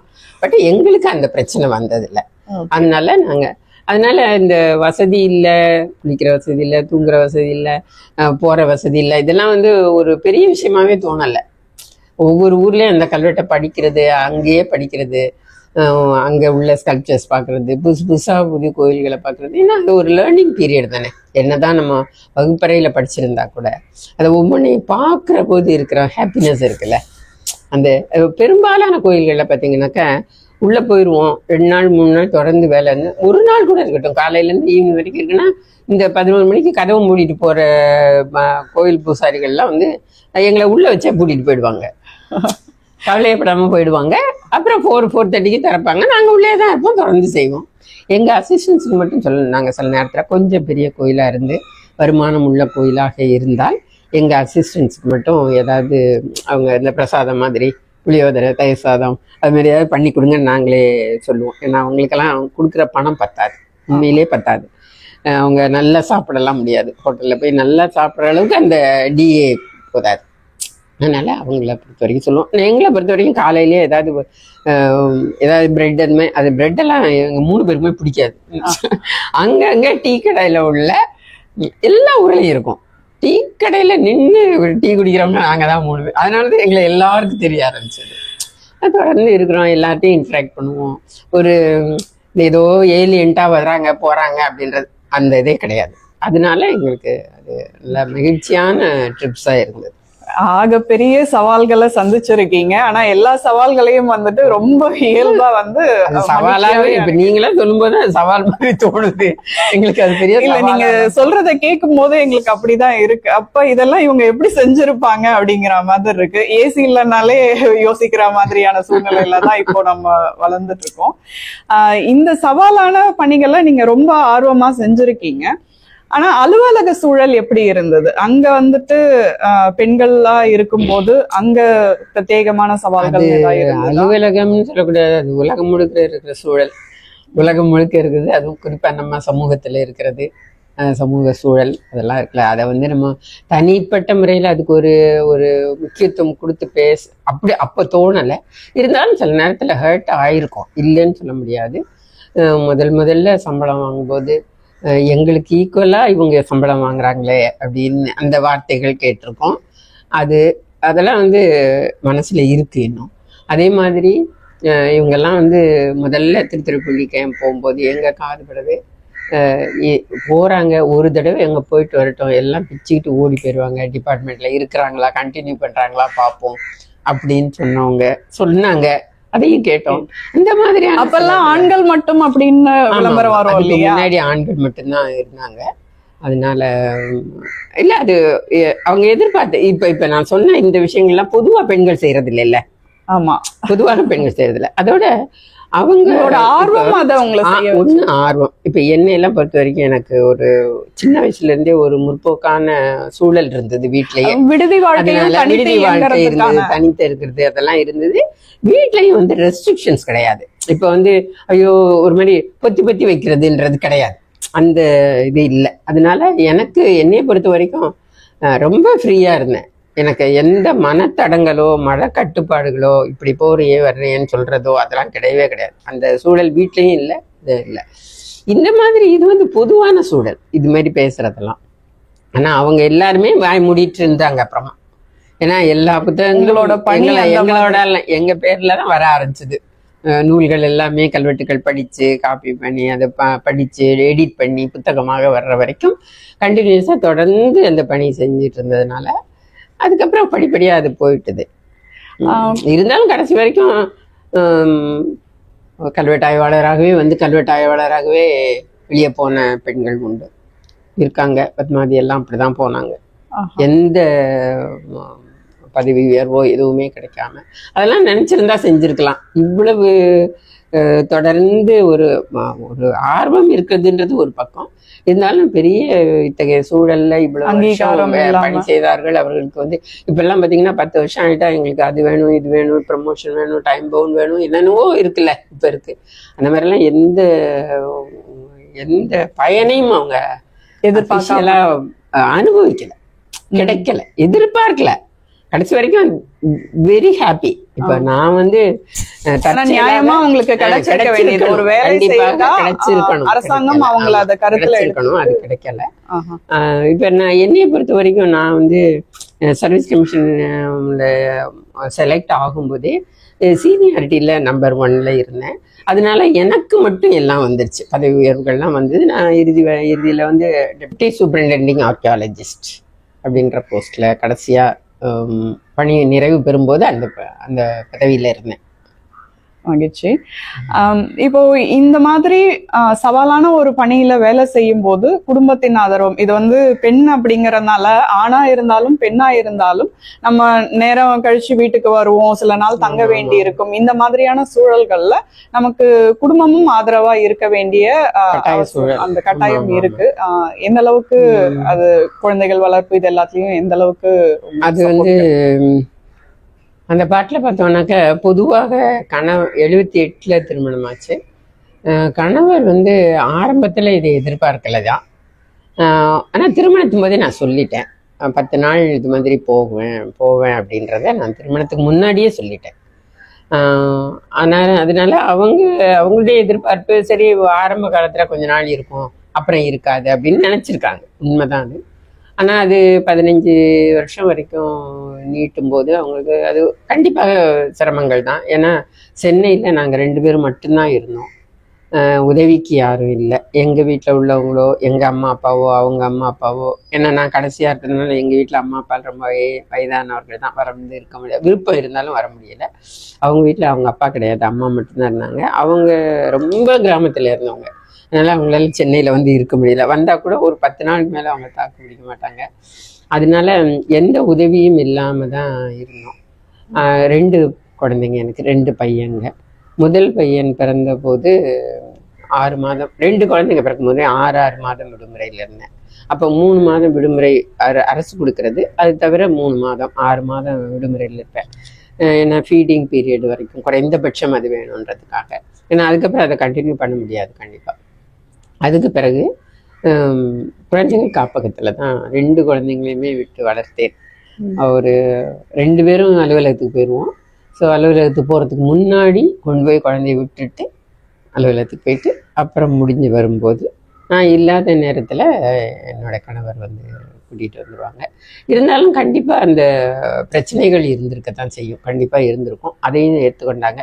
10 நாள் நான் இல்லைங்கும்போது குழந்தைங்க சாப்பிட்ற ஸ்டேஜ் அப்படிலாம் வரும்போது என்னுடைய கணவரே அது வரைக்கும் கிச்சன் பக்கம் அடுப்பறை சமையல் பக்கமே போகாதவர். அதுவும் தஞ்சாவூருக்காரர் அவர்.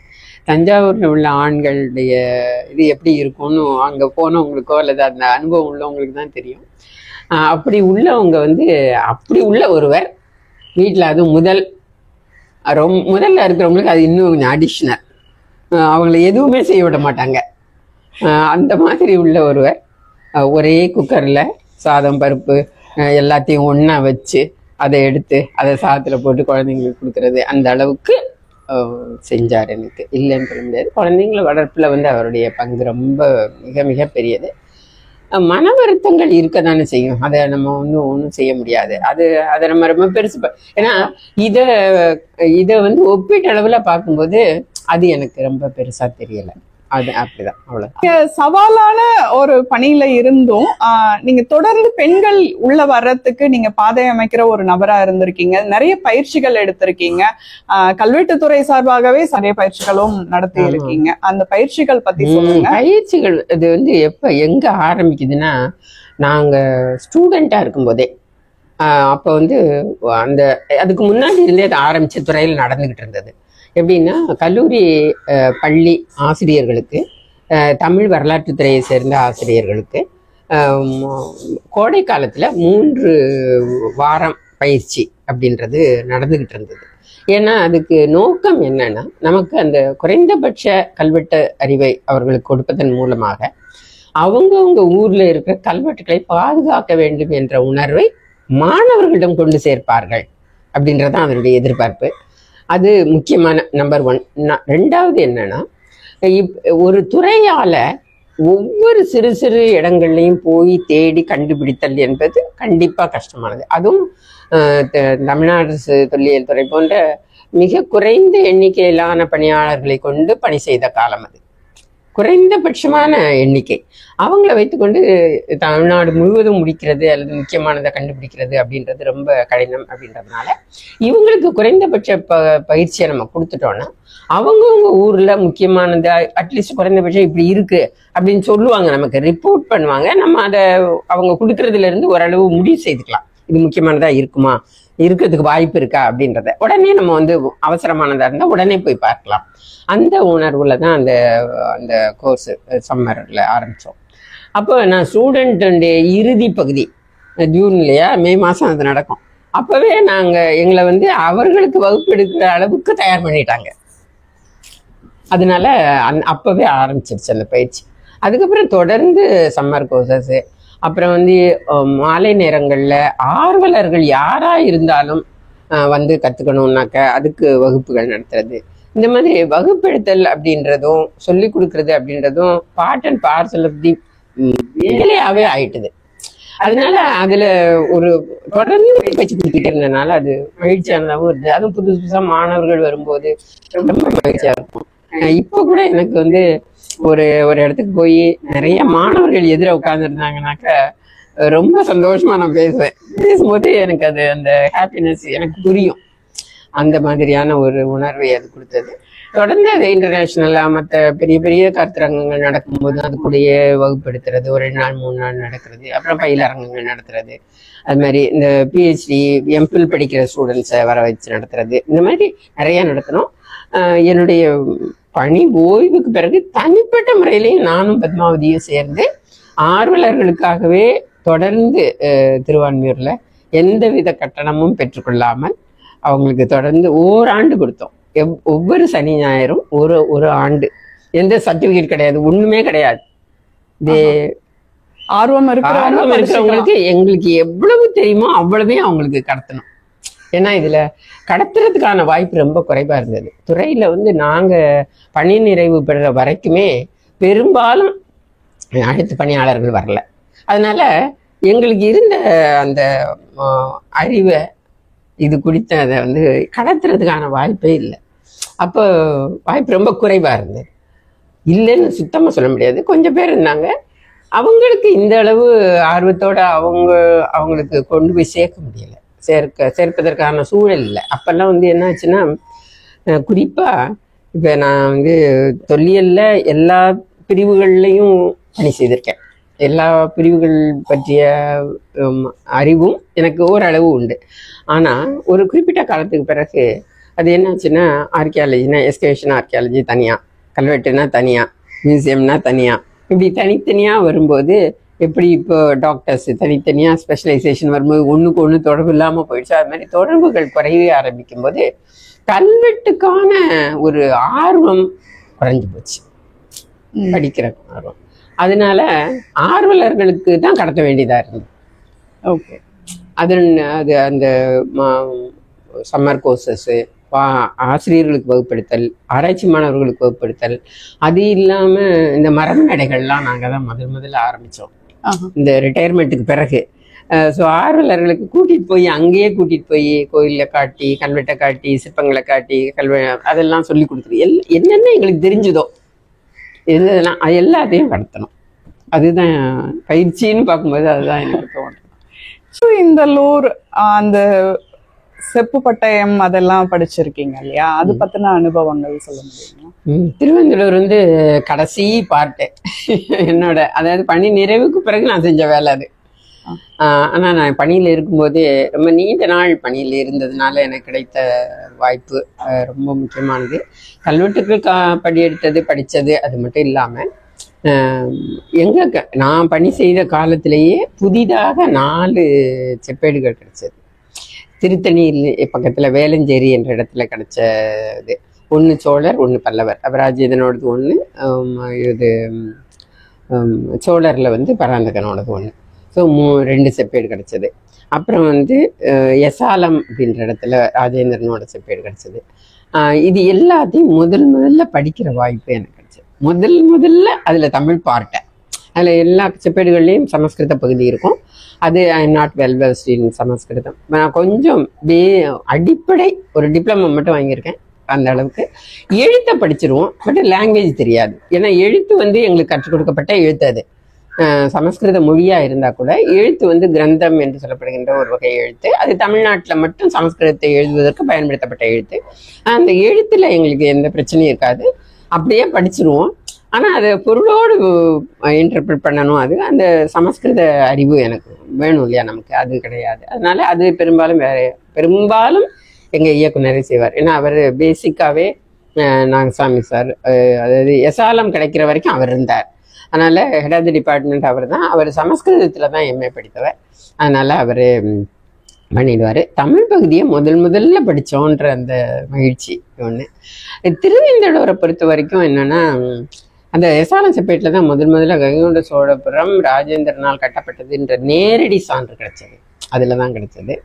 அதே மாதிரி இந்த திருவெந்தலூர் செப்பேடை பொறுத்த வரைக்கும் இந்த செப்பேடுகள்லாம் தற்செயலாக தான் கிடைக்கும். கோயில் வளாகத்தில் ஏதாவது திருப்பணி செய்யும்போது அது மாதிரி. ஏன்னா இது ரொம்ப பத்திரமா உள்ள வச்சிருப்பாங்க, கோயில்லையே நிலவரைகளுக்குள்ள பத்திரமா வச்சிருப்பாங்க. இது மட்டும் இல்லை, இது கூட இன்னும் செப்பு திருமேனிகள் அந்த மாதிரி எதாவது அவங்க பயன்படுத்தாத அதே விலை மதிப்பு மிக்க பொருட்கள் அப்படின்னு இருக்கிறத வைக்கிறதுக்குன்னு பெரும்பாலான ஒரு நிலவரை இருக்கும், கல்லால் நிலவரை உள்ள இருக்கும். அது மாதிரிதான் அது நம்ம தெரியாம திருப்பணிக்காக தோண்டும் போது அந்த கல்லை எடுப்பாங்க, உள்ள இருக்கும். அப்படிதான் கிடைச்சது. இந்த இதுவும் அப்படிதான், திருநெல்லூர் செப்பேடும் அப்படித்தான் கிடைச்சது. அது வந்து தற்செயலா எடுத்துட்டு வந்து முதல் நாள் கிடைச்சிருக்கு, போய் எடுத்துட்டு வந்து டிபார்ட்மெண்ட்ல பெரிய செப்பேடு, ஒரு 4-5 பேர் ஒரு இது மாதிரி ஒரு அந்த வளையத்தை ஒரு பெரிய கம்பில் வச்சு 2 பேர் முன்பக்கம் 2 பேர் அப்படி தூக்கிட்டு வந்தாங்க. அவ்வளோ ரொம்ப பெரிய வெயிட்டான செப்பேடு. அதை எடுத்துகிட்டு வந்து வச்சுருக்காங்க. நான் தற்செயலாக டிபார்ட்மெண்ட்டுக்கு வேற ஒரு வேலையாக போனோடனே என்னை கூப்பிட்டு வந்து கொஞ்சம் அது யாரோட செப்பேடுன்னு மட்டும் பார்த்து சொல்லிட்டு போங்க அப்படின்னு சொன்னாங்க. ஏற்கனவே செப்பேடுகள்லாம் படித்த ஒரு இது இருக்குல்ல, இது பெரிய செப்பேடு, எங்கே சப்ஜெக்ட் மேட்டர் ஆரம்பிக்கிறதுன்னு பார்க்குறதே பெரிய கஷ்டம். அதை விட இந்த செப்பேடுகளுடைய சைஸ் வந்து ரொம்ப பெருசு. ஒருத்தர் அதை ஒரு ஏடை தூக்கி வைக்கிறதுக்கே 2 பேர் வேணும். அப்படி தூக்கி கொடுத்தாதான் நம்ம பல கிலோ எடையுள்ளதா. அந்த தனித்தனி ஏடுமே அந்த வளையத்தோட இருக்கும் இல்லையா, அதனால 2 பேர் இந்த பக்கம் 2 பேர் அந்த ஒரு ஏட்டை துருப்பி அப்படி தரணும். அப்பதான் நம்ம அடுத்த பக்கத்தை படிக்க முடியும். அப்படியே படிச்சுட்டு அது கொஞ்சம் தூரம் போன பிறகு ஒரு 10-12 செப்பேடு முதல்ல சமஸ்கிருத பகுதி இருக்கு, அதெல்லாம் போன பிறகு முதல்ல அது எந்த அரசன்றத அந்த ஏரியாவை கண்டுபிடிச்சிட்டு அப்போ முதல்ல கொடுத்த ரிப்போர்ட் வந்து ராஜேந்திரனுடைய மகன் ராஜாதிராஜனால வெளியிடப்பட்டது, இத்தனாவது ஆட்சியாண்ட வெளியிடப்பட்டது அப்படின்ற செய்தியை மட்டும் சொல்லிட்டு, ரொம்ப இம்பார்ட்டண்ட்டான ஒரு செய்திகளை மட்டும் சொல்லிட்டு வந்துட்டேன். முதல் ரிப்போர்ட்டு பேப்பர்ல எல்லாம் அப்படிதான் வந்தது. அப்புறம் கொஞ்ச நாள் ஆன பிறகு திருப்பியும் அதை கண்டினியூஸாக படிக்கிறதுக்காக போனோம். காப்பியெல்லாம் பண்ணி டிபார்ட்மெண்ட்ல எல்லாம் பண்ணினாங்க. அதுக்கு பிறகு நானும் பத்மாவதியும் முதல் இது வந்து கம்ப்யூட்டரில் போட்டாங்க. அப்போலாம் கம்ப்யூட்டர் வந்துருச்சு. ஸோ அதை வந்து மேக்ஸிமைஸ் பண்ணி பார்க்கலாம், அந்த வசதிகள்லாம் வந்துட்டுது. காப்பி பண்ணி இந்த எப்படி கல்வெட்டை காப்பி பண்ணுறோமோ அதே மாதிரி செப்பேட்டையும் காப்பி பண்ணலாம். ஸோ அது மாதிரி காப்பி பண்ணி அதை ஃபோட்டோ எடுத்து கம்ப்யூட்டர்ல எல்லாம் போட்டாங்க. ஸோ அதை நம்ம ஈஸியாக ரொம்ப கஷ்டப்படாமல் பார்க்குற அளவுக்கு இருந்தது. அதை முதல் வாசிப்பு வந்து ரொம்ப பெருசு இல்லையா, முதல் வாசிப்பு இவர் இப்போ இருக்கிற சிவானந்தம், இப்போ இருக்கிற டைரக்டர் அப்போ அவர் கல்வெட்டாய்வாளர். அவர் வந்து அதை பார்த்துருந்தாரு. அப்புறம் ரெண்டாவது எந்த படித்தாலும் 2 தடவை படிப்போம். ஒருத்தர் படித்தது ஒரு பக்கம் இருக்கும், ரெண்டாவது ஒருத்தர் அதை பார்க்காமே படிப்பாங்க. அப்புறம் 2ஐயும் கம்பேர் பண்ணி தான் ஃபைனல் வாசகங்கள் எழுதணும். ரெண்டாவது படிக்கும்போது நானும் பத்மாவதியும் நேரடியாக அந்த கல்வெட்டு பேப்பர் படிகளை வச்சுக்கிட்டு படித்தோம். அவர் கம்ப்யூட்டர் வச்சு படிச்சிருந்தாரு, நாங்கள் பேப்பர் படிகளை வச்சு படித்தோம். ஒரு 6 மாதம் தொடர்ந்து அந்த பணியை செஞ்சோம். அவ்வளவு செப்பேடுகளையும் படித்து அப்புறம் தான் தெரிஞ்சது அதில் வந்து 3 அரசர்களுடைய செப்பேடு தொடர்ந்து, அதாவது ராஜேந்திரனுடைய 3 பையன்கள் கொடுத்த தானம் அடுத்தடுத்து எழுதப்பட்டிருக்கிறது. இப்போ ராஜாதிராஜன் கொடுத்துட்டு போருக்கு போயிடுறான், அதில் இறந்துடுறான். ராஜாதிராஜன் போரில் இறந்துடுறான். அவன் அந்த வெற்றிக்கு பிறகு தான் முதல் கொடை கொடுத்துருக்காங்க. அதுக்கு பிறகு அடுத்த அரசன் வந்து அதை விட இன்னும் கொஞ்சம் அடிஷன், அதை கூட இன்னும் கொஞ்சம் சேர்த்து கொடுத்துருக்கான் அவனுடைய மகன், அடுத்த மகன். அதுக்கு பிறகு இது எல்லாம் முடிஞ்ச பிறகு எப்பவுமே இந்த செப்பேடுகள் எழுதும்போது அந்த தமிழ் பகுதியில் தான் இந்த கொடை பற்றிய எல்லா விவரங்களும் இருக்கும். அதை முதல்ல எழுதிடுவாங்க, அந்த டிராஃப்டிங் முடிஞ்சு போயிடும். அப்புறம் இந்த சமஸ்கிருத பகுதி எழுதுவாங்க. ஏன்னா சமஸ்கிருத பகுதியில் வந்து அந்த அரசனுடைய சிறப்புகள் அந்த மாதிரி விஷயங்கள், இந்த தானம் கொடுத்ததை பற்றி ரொம்ப 1-2 ஸ்லோகம் தான் இருக்கும். மற்றதெல்லாம் அந்த அரசனை பற்றி, அந்த வம்சத்தை பற்றி அப்படிதான் இருக்கும். அது வந்து ஒரு மெய்கீர்த்தி மாதிரி வச்சுக்கோங்களேன், அப்படியே இருக்கும். அதை வந்து அந்தந்த நேரத்தில் அந்தந்த அரசர்களுக்கு தகுந்த மாதிரி சமஸ்கிருத பண்டிதர்கள் எழுதி கொடுப்பாங்க. அதை அப்புறம் எழுதி சேர்த்துப்பாங்க. அப்படிதான். அதனால இந்த தமிழ் பகுதி எல்லாத்தையும் படிக்கும்போது தான் இந்த மாதிரி 3 அரசர்கள் இது எல்லாத்தையும் சமஸ்கிருத பகுதி எழுதி தமிழ் பகுதி எழுதி எல்லாம் முடிச்சு அந்த வளையத்துல கோர்த்து சீல் வச்சது 3ஆவது பையன். ஸோ அவனுடைய இதுவும் அதுல இருந்தது. அதனாலதான் இந்த செப்பேடு இவ்வளவு பெருசாச்சு. ஒரு குறைந்தது 6 மாசம் அதுக்குன்னு செலவாச்சு. 6 மாசத்துல படிக்கிறதுன்றதே பெரிய விஷயம். எல்லாம் பாத்தீங்கன்னா ஒரு செப்பேடை கண்டுபிடிச்சு ஆனுவல் ரிப்போர்ட்ல வந்துடும். அது டெக்ஸ்ட் வர்றதுக்கு 50 வருஷம் 60 வருஷம் ஆகும். அப்படிதான் வந்திருக்கும். ஆரம்ப காலத்துல பிரிட்டிஷ் பீரியட்ல கொஞ்சம் சீக்கிரம் வந்திருக்கு.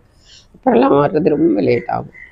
அதனால அது நாங்க எல்லாரும் நல்ல கல்வெட்டு படிக்கிறதுல ரொம்ப தெளிவா இருந்ததுனால கடன்னு அந்த வேலையை முடிச்சிட்டோம். சரி, இப்போ கல்வெட்டுகள் செப்பேடுகள் இதுல எல்லாம் வந்து அரசர்கள் பெயர்கள் இருக்கு. அதே மாதிரி அரசிகள், பல்லவ அரசி, ரங்கநாயகி, அப்புறம் பதாகை, ரங்க பதாகை, அப்புறம் வானவன் மகாதேவிக்கு குந்தவை கோவில் கட்டினது, இந்த மாதிரி தகவல்கள் எல்லாம் இருக்கு. சாதாரண பெண்கள் பத்தின தகவல்கள் ஏதாவது இருக்கா எந்த கல்வெட்டுலயும்? முதல்ல ஒண்ணு நீங்க புரிஞ்சுக்கணும், இந்த கல்வெட்டுகள் எல்லாமே வந்து ஒரு சட்டப்படியான ஒரு பதிவுகள், சட்டப்பதிவுகள். முதல்ல அதை ஞாபகம் சொல்லணும். இப்ப எப்படி ரெஜிஸ்டர் ஆஃபீஸ் இருக்கோ அதே மாதிரி.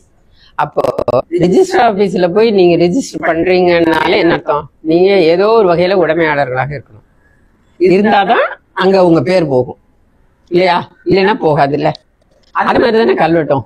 அப்போ கல்வெட்டுல வந்து நில உடைமை, தானம் கொடுக்கிற தகுதி, இதெல்லாம் இருக்கிறவங்க பேர்கள் தான் அதுல வந்து வரும். அதிகாரிகள் பெயராக இருக்கலாம், அப்பவே ஊழியர்கள் அளவுக்கு இருக்கலாம். எப்படி பார்த்தாலுமே ஓரளவாக உடைமை உள்ளவர்களுடைய பெயர்கள் தான் அதுல இடம்பெறும். அது அந்த அந்த முறையிலேயே அப்படிதான் இருக்கு. அப்படி பார்க்கும்போது அதனாலதான் உங்களுக்கு வந்து அரசியர் பெயர் வருது, அரச மாதேவியார், அரசர்களுடைய போகியர் பேர் வருது, அரசர்களுடைய அணுக்கியர் பேர் வருது, இந்த மாதிரி வருது. அதே நேரத்துல அந்த காலகட்டத்துல அரசியர்களுக்கு இணையாக பொருளாதாரத்துல மிகச்சிறந்த நிலையில இருந்த தேவரடியார்களுடைய பெயர்கள் வருது, ஏகப்பட்ட பெயர்கள் தேவரடியார்களுடைய பெயர்கள் வருது. அதே மாதிரி ஆந்தன பெண்கள், பிராமின் லேடிஸோட பெயர்கள் வருது. ஏன்னா அவங்களுக்கு அந்த அங்கமணி திரவியம் அல்லது பாரிபோகம் என்ற அளவுல அவங்களுக்கு தாய் வீட்டிலிருந்தோ கொடுக்கப்படுகின்ற நில உடைமை இருக்கு. அந்த நில உடைமையை அவங்க மாற்றி கொடுக்கறது, விற்கிறது, அதெல்லாம் செய்யறாங்க. அப்ப கூட அவங்க நேராக கையெழுத்து போடுக்க மாட்டாங்க. அதுக்கு முதுகன் என்று சொல்லப்படுகின்ற அவருடைய மாமனாரோ அப்பாவோ கணவனோ மகனோ அப்படி உள்ளவங்க தான் போட்டிருப்பாங்க. ஸோ அந்த பெண்களுடைய பெயர்கள் இருக்கும். மற்றபடி சாதாரணமான பெண்களுடைய பெயர்கள் இடம்பெறுவதற்கான வாய்ப்பு இந்த முறையிலேயே இல்லை, இல்லையா? ஆமா. ஸோ அதுல இருக்கிற பெண்கள் எல்லாரும் இப்படிதான் இருப்பாங்க. மிகச்சில இடங்கள்ல கோயில் பெண்களாக, அதாவது கோயிலே பணி செய்கின்ற பெண்கள், கோயில் உள்ள அடிமைகள், அதுல நிறைய பெண்களுடைய பெயர்கள் வருது. கோயில் அடிமைகளாக தேவரடியார்கள் வேற, அதே கோயில்கள்ல கோயில் பணி செய்கின்ற பெண்களாக நிறைய பேர் வருது. அவங்கெல்லாம் பெரும்பாலும் அடிமைகளாக கோயிலுக்கு விற்று கொடுக்கப்பட்டவர்களாகவோ, வறுமை காரணமாக தம்மைத்தானே அதுல கொண்டு வந்து ஈடுபடுத்தி கொண்டவர்களாகவோ, ஏன்னா ஈடுபடுத்தி கொள்ளணுமா அவங்களுக்கு ஒரு குறைந்தபட்ச பாதுகாப்பு அல்லது சாப்பாடு, இந்த உறைவிடம், உணவு அது கிடைக்கும். அதனால அதற்காக வந்தவர்களாகவோ அது மாதிரியான பெண்களுடைய பெயர்கள் இருக்கு. இந்த மாதிரி வகையில தான் பெண்கள் இருப்பாங்க. ரொம்ப குறைவான இடங்கள்ல கோயில்லையே துறவியர் மாதிரி இருப்பாங்க சில பெண்கள். இப்போ திருவொற்றியூர் கோயில்லாம் ஆரிய அம்மை அப்படின்னு ஒரு அம்மா இருக்காங்க. இந்த மாதிரி சில இடங்கள்ல மடத்தோடு தொடர்புடையவர்கள் போல, மடத்துக்கு அவங்களுக்கு நேரடி தொடர்பு இல்லை, அங்க பதவியெல்லாம் இருக்காது, இருந்தாலும் அந்த கோயிலையே இருந்தவர்களாக அவங்க கூட எப்படி அதுல இருந்திருப்பாங்கன்னு நான் நினைக்கிறேன்னா, அவர்களுடைய உடைமைகளே அந்த கோயிலுக்கு கொடுத்துருப்பாங்க. ஏன்னா இது மாதிரியான ஒரு நல்ல அழகான நேர்வு ஒன்று திருவண்ணாமலை கோயில்ல இருக்கு. திருவண்ணாமலை கோயில்ல மங்கையர்க்கரசின்னு ஒரு அம்மா, அவங்க தன்னுடைய அனைத்து சொத்துக்களையும், தனக்கு இருந்த அனைத்து உடைமைகளையும் கோயிலுக்கு எழுதி கொடுத்துருக்காங்க. கொடுத்துட்டு அப்புறம் அந்த கொடுத்ததற்காக அவங்களுக்கு ஒரு குறிப்பிட்ட மரியாதையையும் அவர்களுக்கான உணவு அந்த மாதிரி இதையும் திருப்பி கோயில் நிர்வாகம் செஞ்சிருக்கு. அந்த அடிப்படையில அந்த அம்மாவோட பேர் வருது. இந்த மாதிரியான மிக குறைந்த எண்ணிக்கையில சாதாரண மக்கள், இப்ப அவங்க எந்த பொசிஷன்ல இல்லை, அதிகாரத்திலேயோ அல்லது இதுல எல்லாம் இல்லை, ஆனாலும் உடைமையாளர்களாக இருந்திருக்காங்க, ஒரு காலத்துல இருந்திருக்காங்க, அதை கொடுத்துருக்காங்க, அதுக்கு ஈடாக கோயில் கொடுத்துருக்கு. இந்த மாதிரி இருக்கு. ஆனா பெண்களுக்குள்ள அதிகாரிகள்லாம் இருந்திருக்காங்க. பெண் அதிகாரிகள் பற்றிய குறிப்பு இருக்கு. அந்த அந்த பெண் அதிகாரிகளும் இந்த மொத்தமாக சொல்லும்போது உடைமையாளர்கள்ல தான் அவங்களும் வருவாங்க. ஆனாலும் இந்த அரசியலுக்கு என்று ஒரு தனியாக செலவு பண்றதுக்கும், பல திருப்பணிகள், கோயில் தொடர்பு, அவங்க எதை விரும்புறாங்களோ அதை செய்யறதுக்கு, இப்போ குந்தவை ஆதர சாலையெல்லாம் வச்சுருக்காங்க, ஹாஸ்பிட்டல், முதியோர்களை கவனிக்கிறதுக்கானது, அந்த மாதிரி சில பணிகள் செஞ்சுருக்காங்க. ஸோ இந்த பணிகள்லாம் செய்யும்போது அவங்களுக்குன்னு ஒரு தனிப்பட்ட முறையில் பணம் செலவு பண்ணுவதற்கான ஒரு வசதி, அந்த உரிமை கொடுக்கப்பட்டிருக்கிறது. கல்வெட்டுகளில் ஆய்ச்சி பண்டாரம் என்ற சொல்லே இருக்கு. அப்போ ஆய்ச்சி என்பது ஒரு மரியாதைக்குரிய பெண். அது பெரும்பாலும் இந்த அரசியரையோ அல்லது அந்த புறத்தில் உள்ள பெண்களையோ இவங்களை குறிக்கிற சொற்களாக வருது. அம்மான்ற தங்கள் ஆட்சியார் அப்படின்னு வரும்போது அம்மாவையும் ஆட்சியார் சொல் தான் வருது. ஸோ ஆட்சி என்பது ஒரு உயர் தன்மை. இப்போ அந்த அப்படி உள்ளவங்களுக்கு தனியாக ஒரு ஒதுக்கீடே இருந்திருக்கணும்.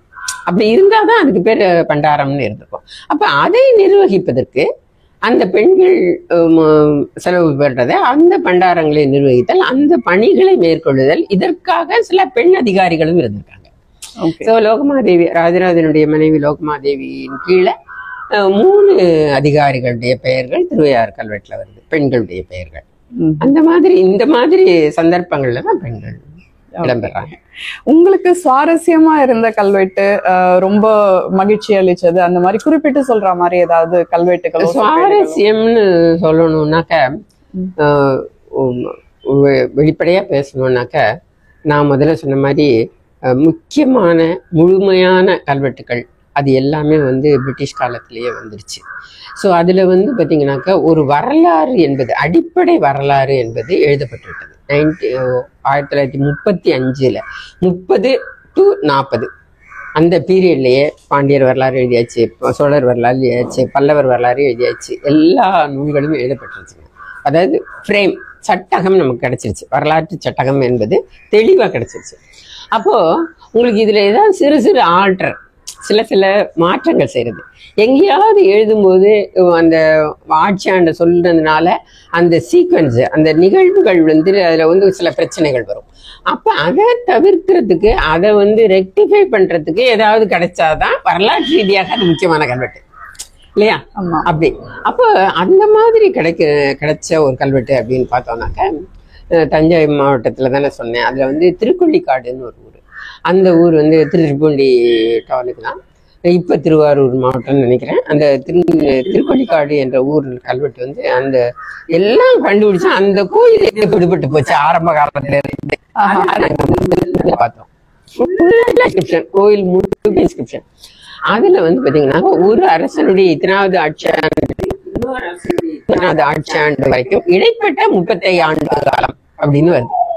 35 வருஷம் அப்படின்றது அது வந்து ஒரு பெரிய உதவியாக இருந்தது. இந்த அரசனுடைய இத்தனாவது ஆட்சி ஆண்டுல இருந்து அதுவும் ஏழி உத்தம சோழா பீரியட் அது ரொம்ப முக்கியமானது. சில இடங்கள்ல நம்ம நியூ இன்டர்பிரிட்டேஷன்ஸ் கொடுக்கறதன் மூலமாக வரும். அதை விட என்னைய பொறுத்த வரைக்கும் எனக்கு ரொம்ப பிடிச்சதுன்னு பார்த்தீங்கன்னாக்கா சமூகவியலை, சமூகத்தினுடைய பல்வேறு கோணங்களையும் பல்வேறு இதையும் தெரிந்து கொள்ற அதுல கவனம் செலுத்தி நம்ம வந்து ஆய்வு செய்வதற்கான களம் அந்த பார்ட் அது வந்து நாங்க வந்த பிறகுதான் வந்தது. அதுதான் உண்மையிலேயே கொஞ்சம் விளக்கமா சொல்ல முடியுமா? இல்ல ரிலிஜன்ல அப்புறம் வந்து இந்த சமூக இப்ப நீங்க கேட்டீங்களா இந்த பெண்கள் பற்றிய ஒரு இது முன்னாடி எல்லாம் பாத்தீங்கன்னாக்கா யார் உடைமையாளரா இருந்தாங்க அப்படியெல்லாம் கூட அந்த புரிதல் எல்லாம் எங்களுக்கு வந்த பிறகு நாங்க சொல்றோம் இந்த இன்டர்பிரிட்டேஷன்லாம். அப்பெல்லாம் வந்து செம்பியன் மாதேவி பத்தி ஒரு நூல் இருக்கும். லோகமாதேவி பத்தி கூட இருக்காது, செம்பியன் மாதேவி பத்தி தான் இருக்கும் பெரும்பாலும் கல்வெட்டு. அரசனுடைய அரசியல் பெயர்கள்னு வரிசையா வரும், அவ்வளவுதான். இந்த போகி அன்னைக்கு இவங்களுக்கெல்லாம் என்ன ஸ்டேட்டஸ், இவங்கெல்லாம் என்ன சமுதாயத்துல எந்த நிலையில இருந்தாங்க, தேவரடியார்களுடைய இவ்வளவு பெயர் வர்றதுக்கு என்ன காரணம், இந்த மாதிரியான சமூக பிரிவுகள் சமூக நிலைகள் அதுல பெண்களுடைய பங்களிப்பு என்னவா இருந்தது, அவங்க எதனால இப்படி இருக்கு அப்படின்ற அந்த புரிதல் இருக்கு பார்த்தீங்களா. இந்த மாதிரியான இப்ப நான் சொன்னதுல பல விஷயங்கள் நாங்க வந்த பிறகு வந்த புரிதல்கள் தான். அதுக்கு முன்னாடி நூல்கள்ல கூட அது இருக்காது.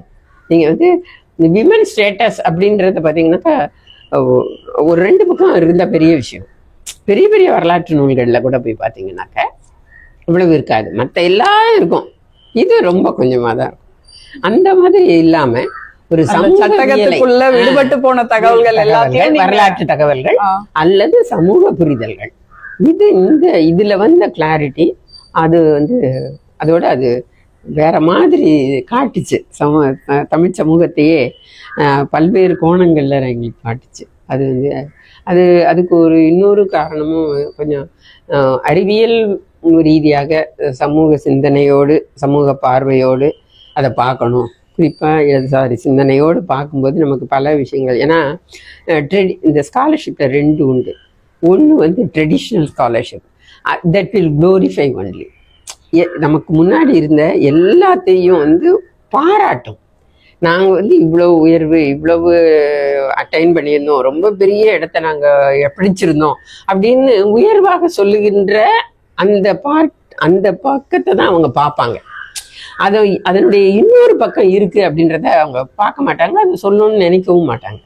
ஆனா அதையும் தெரிந்து கொள்ளும் போதுதான் சமூகத்தை பற்றி முழுவதுமாக புரிந்து கொள்கிறோம் அப்படின்ற அந்த புரிதல் எப்ப வருதோ அப்ப இதெல்லாம் வந்தது. அது நாங்க வந்த பிறகுதான். ஓகே, வரலாற்றுல உங்களோட அந்த பணி வந்துட்டு ரொம்ப முக்கியமானதா இருந்திருக்கு. நீங்க புத்தகங்களும் வந்து பெரும்பாலான புத்தகங்கள் வந்து கல்வெட்டு நூல்கள் தான். ஆமா, பெரும்பாலான நூல்கள். நான் இந்த துறைக்கு வரும்போது நான் தமிழ் படிச்சுட்டு வந்தேன்.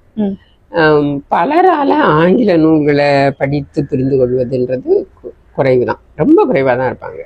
ஆனா தமிழ் படிச்சுட்டு வந்தவங்க தான் இதுல வந்து ரொம்ப ஆர்வமா இருப்பாங்க. உண்மையிலேயே ஆர்வமா இருக்கிறவங்க, அதுல ஒரு பேஷன் நம்ம சொல்றோம்ல, அது இப்ப நான் இவ்வளவு நேரம் பேசினேன்ல, இது வந்து தமிழ் படிச்சுட்டு வந்தவங்களுக்கு இருக்கிற அளவு மற்றவங்களுக்கு வர்றதுக்கு வாய்ப்பு குறைவா இருக்கு. ஏன்னா இவங்க ஒரு பேக்ரவுண்டோட வந்துடுறாங்களா, வரும்போதே முதுகலை தமிழ்னு படிக்கும் போதே அவங்க அதுக்கான சோர்ஸ் மெட்டீரியல் எல்லாம் தெரிஞ்சிருந்து, கல்வெட்டுன்றது ஒரு சோர்ஸ் மெட்டீரியல், அது தவிர இருக்கிற இலக்கணம் லாங்குவேஜ் மற்ற விஷயங்கள் எல்லாம் அவங்க ஏற்கனவே தரவா வந்துடுறாங்க. அதனால இது ரொம்ப எளிமையா இருந்தது. எங்க பலருக்கு வந்து ஆங்கில புத்தகங்கள் தான் இருந்தது.